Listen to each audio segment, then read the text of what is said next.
السلام علیکم ورحمۃ اللہ وبرکاتہ۔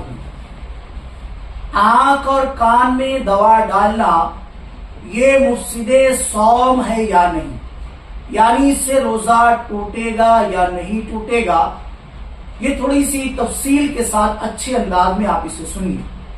دیکھیں، اس مسئلے میں ہمارے علماء مذہب کا اتفاق ہے کہ آنکھ میں دوا ڈالنے سے روزہ فاسد نہیں ہوگا، اور کان میں تیل یا دوا ڈالنے سے جبکہ دماغ تک اس کے پہنچنے کا احساس ہو، بالاتفاق چاروں مذاہب میں روزہ فاسد ہو جائے گا، یعنی مالکی، حنبلی، شافعی، حنفی، ان چاروں مذاہب میں اس بات کا اتفاق ہے کہ کان میں تیل یا دوا ڈالنے سے جب دماغ تک اس کے پہنچنے کا احساس ہو تو روزہ ٹوٹ جائے گا۔ لیکن جدید میڈیکل سائنس کی ترقی نے فقہ اسلامی کے اس متفق علیہ مسئلے کی صحت پر سوالیہ نشان قائم کر دیا تھا، کیونکہ اس نے اعضاء کی ساخت کا مشاہدہ کر کے یہ حتمی اور یقینی تحقیق پیش کر دی کہ آنکھوں میں پلک سے لے کر حلق تک سوراخ پایا جاتا ہے۔ یہی وجہ ہے کہ آنکھ میں دوا ڈالے یا سرما لگائے تو دوا اور سرمے کا ذائقہ حلق میں محسوس ہوتا ہے، بلکہ اس کی رنگت بھی نظر آتی ہے۔ اس لیے آنکھ میں دوا ڈالنے سے روزہ فاسد ہونا چاہیے۔ اس کے برخلاف کان میں ایک پردہ حائل ہوتا ہے جس میں کوئی سوراخ نہیں ہوتا، اس لیے کان کے پردے سے حلق یا دماغ تک کسی نالی کے ذریعے کوئی تعلق نہیں پایا جاتا۔ اس کا تقاضا یہ ہے کہ کان میں تیل یا دوا ڈالنے سے روزہ فاسد نہیں ہونا چاہیے۔ یہ اعتراض فقہ اسلامی کے پیروکاروں کے لیے بہت بڑا چیلنج تھا، جسے سب سے پہلے مجلس شرعی جامعہ اشرفیہ مبارکپور نے قبول کیا، اور مجلس شرعی کے 13ویں فقہی سیمینار کا ایک اہم موضوع یہی زیر نظر مسئلہ قرار پایا کہ آنکھ اور کان میں دوا ڈالنا مفسد صوم ہے یا نہیں، یعنی اس سے روزہ ٹوٹے گا یا نہیں۔ اس موضوع پر طب جدید و قدیم اور فقہی اصول و جزیات کی روشنی میں سیر حاصل گفتگو ہوئی، اور فقہ اسلامی کی ایسی واضح تشریح کی گئی کہ جس سے روز روشن کی طرح عیاں ہو گیا کہ جدید میڈیکل سائنس کی تحقیق اور فقہ اسلامی کے احکام و علل میں کوئی منافات نہیں۔ اس موضوع پر طبی و شرعی لحاظ سے کامل بحث و تحقیق کے بعد جو فیصلہ سامنے آیا وہ آپ حضرات کی خدمت میں پیش ہے، مگر مسئلے کی تفہیم سے پہلے یہ ضروری ملاحظہ کر لیں، سن لیں۔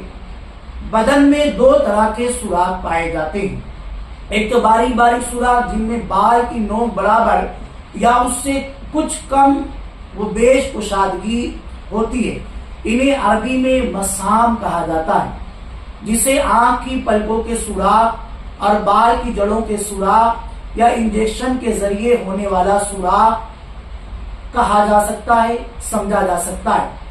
دوسرے وہ سوراخ جو زیادہ کھلے ہوئے ہوتے ہیں انہیں منفذ کہا جاتا ہے، جیسے منہ، ناک، کان کے سوراخ۔ مسام کے ذریعے کوئی چیز بدن کے اندر جائے تو روزہ فاسد نہیں ہوتا، اور منفذ کے ذریعے جائے تو روزہ فاسد ہو جاتا ہے۔ اس تفصیل کو ذہن نشین کر کے آپ حضرات شرعی مجلس کا جب فیصلہ آپ پڑھیں گے تو آپ کو ساری باتیں سمجھ میں آ جائے گی۔ کچھ فیصلے میں سے باتیں جو ہے وہ آپ حضرات تک پہنچائی جا رہی ہے، آپ حضرات اس کو بھی ملاحظہ کر لیں۔ مجلس شرعی کا جو فیصلہ ہے آنکھ اور کان میں دوا ڈالنا مفسد صوم ہے یا نہیں، اس کے خلاصے کو پیش کیا جا رہا ہے تاکہ ویڈیو لمبی نہ ہو جائے۔ اشرفیہ مبارکپور میں جتنے بھی مندوبین تھے، شرکا تھے، اس پر تمام مندوبین کا اتفاق ہے کہ آنکھ میں دوا ڈالنے سے روزہ فاسد نہ ہوگا، یعنی نہیں ٹوٹے گا، اس لیے کہ خود آنکھ جوف کے حکم میں نہیں، یعنی پیٹ کے حکم میں نہیں، نہ ہی اس میں ایسا کوئی منفذ ہے جو دوا کو جوف یعنی پیٹ تک پہنچائے۔ فقہائے کرام کی عبارتوں میں بھی صراحت موجود ہے کہ آنکھ میں دوا ڈالنا مفسد صوم نہیں۔ اب جو دوسرا فیصلہ تھا، کان میں تیل ڈالنا بالاتفاق ائمہ اربعہ یعنی چاروں امام کے نزدیک مفسد صوم ہے۔ یہی حکم کان میں دوا ڈالنے کا بھی ہے۔ ہمارے مذہب کے متون، شروع، فتاوی سب میں اس کی صراحت موجود ہے اور دیگر مذاہب کا بھی اس پر اتفاق ہے، اس لیے یہ ایک اجماعی مسئلہ ہے جس سے عدول کی گنجائش نہیں۔ رہا یہ سوال کہ کان سے دماغ تک کوئی منفذ نہیں تو کان میں تیل ڈالنے سے روزہ فاسد کیوں ہوتا ہے؟ اس کی وجہ یہ ہے کہ منفذ کے ذریعے اگر دوا یا غذا بدن کے ایسے مقام تک پہنچا دی جائے جس کا حکم شرعاً عضو باطن کا ہو تو روزہ فاسد ہو جائے گا، خواہ وہ عضو باطن جوف معدہ ہو یا حلق یا فرج داخل وغیرہ۔ المختصر، کان میں دوا ڈالنے سے یا تیل ڈالنے سے روزہ ٹوٹ جائے گا۔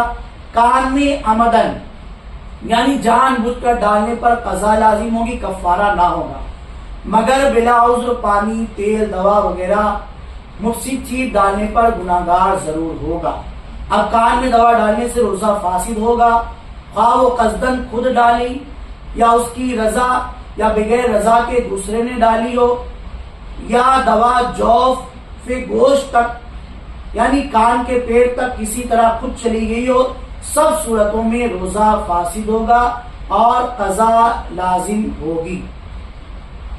اور اگر روزہ دار ایسا مریض ہے کہ کان میں دوا نہ ڈالے تو مرض شدت اختیار کر جائے گا یا روزہ توڑنے کی نوبت آ جائے گی، ایسی حالت میں اس کے لیے دوا ڈالنے کی اجازت ہے، مگر دوا ڈالنے پر روزہ ٹوٹ جائے گا اور قضا لازم ہوگی۔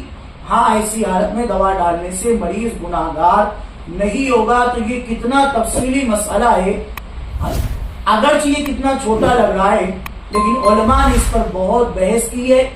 آپ سائیڈ میں دیکھ رہے ہیں مجلس شرعی اشرفیہ کا جو فیصلہ ہے، اس کی فیصلے کی کاپی پرنٹ آپ کو دکھائی دے رہی ہے، آپ اس کو بھی پڑھیں۔